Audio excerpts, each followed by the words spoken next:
Bacaan ini adalah cara Tuhan membimbing.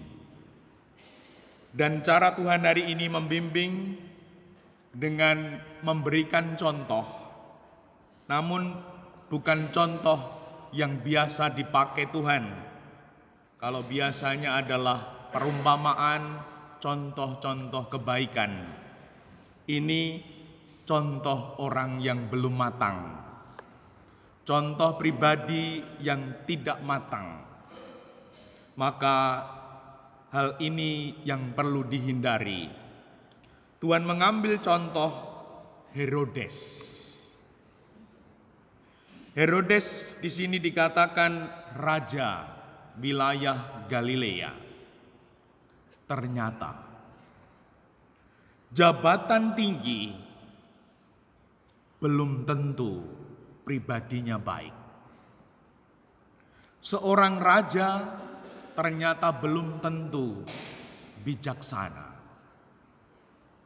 Dan hari ini Tuhan membimbing kita agar kita tidak seperti Herodes.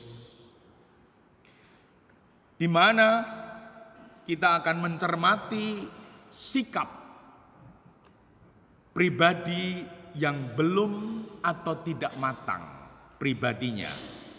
Yang pertama, di dalam sabda Tuhan dikatakan demikian, Herodes mendengar segala sesuatu yang terjadi, ia merasa cemas. Sebab ada orang yang mengatakan Yohanes telah bangkit dari antara orang mati. Cemas mendengar ada orang hebat. Takut tersaingi ada orang hebat. Nah, kita boleh melihat diri kita. Kalau ada orang hebat ada di sekitar hidup kita, sikapku bagaimana? Cemas seperti Herodes? Atau aku bersyukur bahwa ada orang hebat? Dan di sini Tuhan membimbing kita, kalau kita cemas, kita mungkin titisane Herodes. Yang kedua, pribadi yang tidak matang mudah iri. Di sini dikatakan, siapa gerangan dia yang kabarnya melakukan hal-hal besar. Herodes iri dengan apa yang dilakukan seorang pribadi melakukan hal-hal besar. Nah, kita juga boleh melihat ketika ada orang yang bisa melakukan hal-hal besar, aku iri atau termotivasi.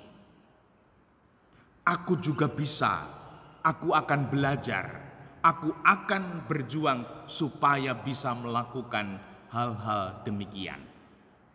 Nah, kalau ada orang yang bisa melakukan hal-hal baik, lalu kita termotivasi, kita tidak berbakat jadi Herodes.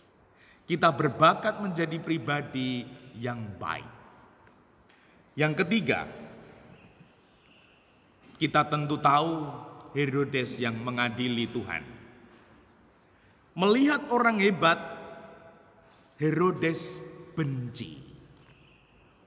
Nah, kita boleh melihat hidup kita. Kalau ada orang hebat bisa melakukan hal-hal besar, apakah ada spontanitas dalam hati ini untuk memuji, untuk menghargai?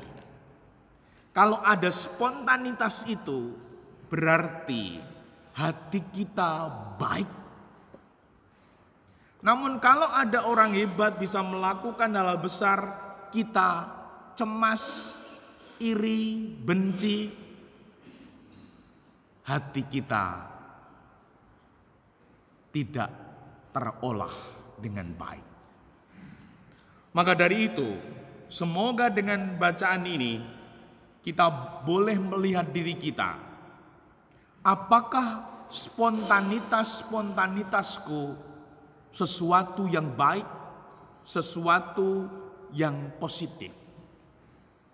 Ketika ada berbagai macam kebaikan, ketika ada bermacam hal-hal besar, apakah aku bersyukur, termotivasi, bahkan memuji? Kalau tidak, berarti kita tidak mengolah hidup kita. Kita adalah pribadi-pribadi yang kerdil, pribadi yang tidak mampu melihat kebaikan. Orang hebat melakukan hal besar, dicari jeleknya. Nah, kalau demikian, memang kita bukan bijaksana, namun bijaksini. Dimuliakanlah Tuhan kini dan sepanjang masa.